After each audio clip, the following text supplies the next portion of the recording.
Olá, meu povo! Aqui é o professor Bruno de novo. Mais um vídeo para você da Lei 8.112, o regime jurídico dos servidores públicos civis da União.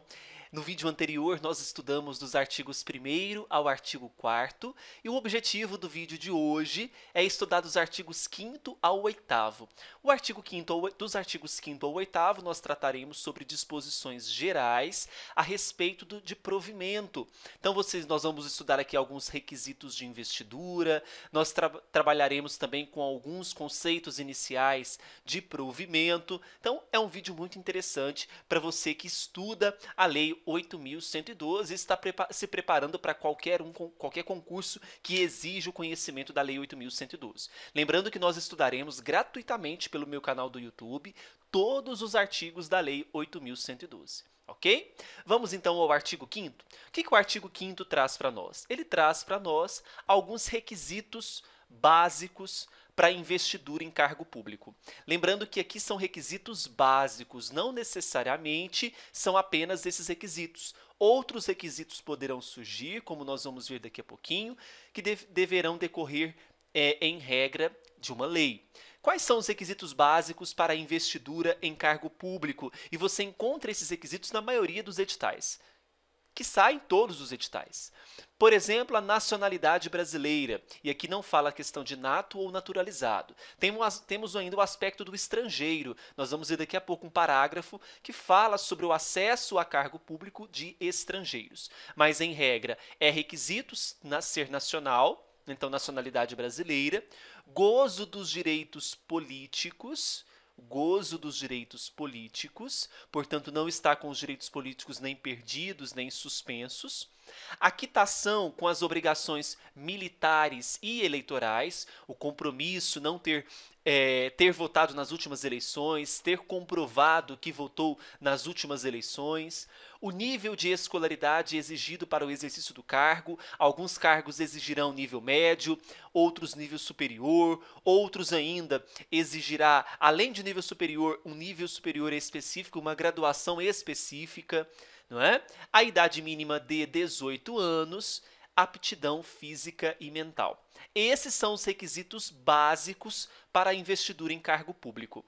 Tem uma súmula, que é a súmula 266 do STJ, que fala sobre a questão do requisito número 4, que é o nível de escolaridade, especialmente sobre a apresentação do diploma. Olha só o que diz a súmula 266.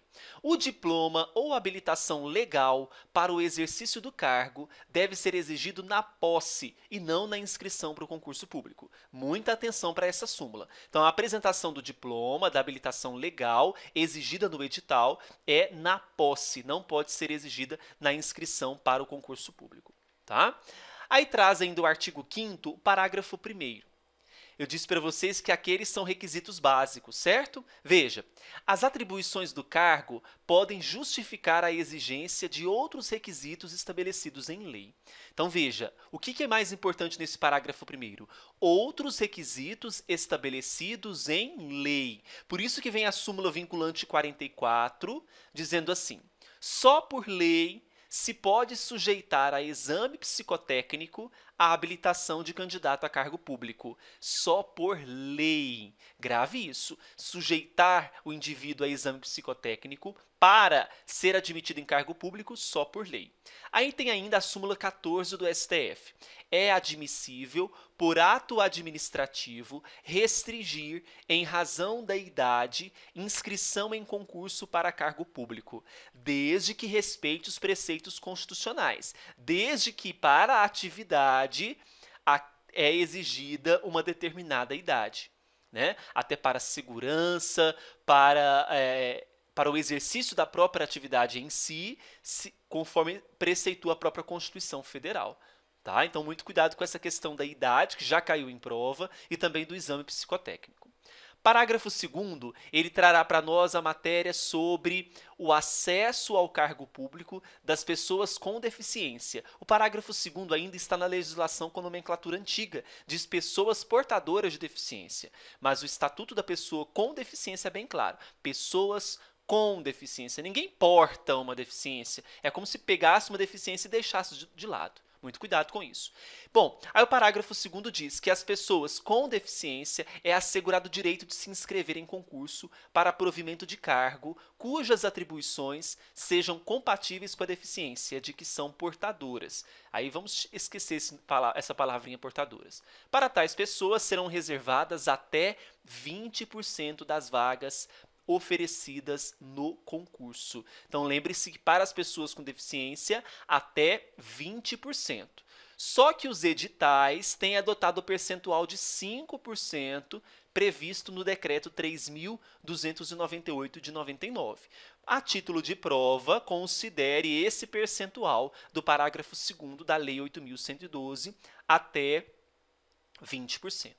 Ainda nós temos o percentual para negros, né, ou pardos, o que está descrito na Lei 12.990 do ano de 2014. Qual que é a regra? 20% das vagas, sempre que o número de vagas for superior a 3. Mas a maior atenção nossa aqui é para o parágrafo 2º, que é das pessoas com deficiência, ok?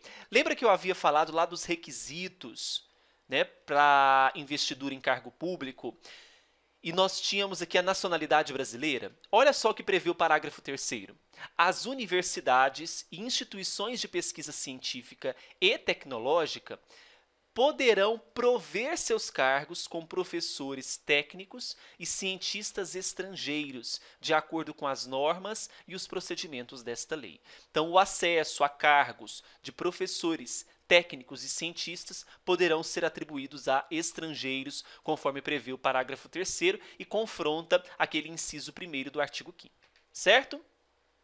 O artigo 6º, muito simples, dizendo que o provimento desses cargos públicos se faz através de um ato de autoridade competente de cada poder. Imaginemos, por exemplo, uma autoridade responsável por prover o cargo de técnico judiciário do trabalho, né? Do TRT de Minas, por exemplo. Então, nós temos autoridades que são competentes de cada poder para prover cargos públicos. Então, é um ato da autoridade competente.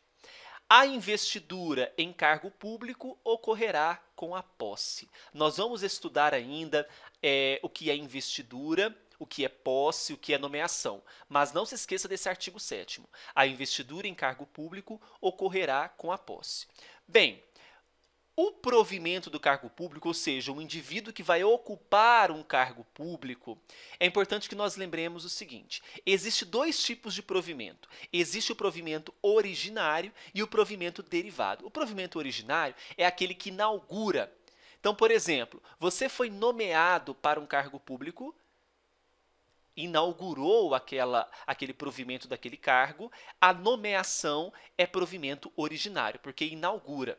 Agora, a promoção, a readaptação, reversão, aproveitamento, reintegração e recondução são provimentos derivados. Nós estudaremos cada uma dessas formas de provimento, iniciando amanhã com um vídeo sobre nomeação. Então, só a nomeação é provimento originário. Existia na legislação a ascensão e a transferência, mas por conta da ADI 231 do Rio de Janeiro, foi declarada inconstitucional, portanto, não são mais formas de provimento. Tá certo? Desta maneira, a gente fecha o estudo dos artigos 5º ao 8º. Espero que vocês tenham gostado. Curta o vídeo, assine o canal e até amanhã com mais artigos sobre a Lei 8.112. Um grande abraço para vocês.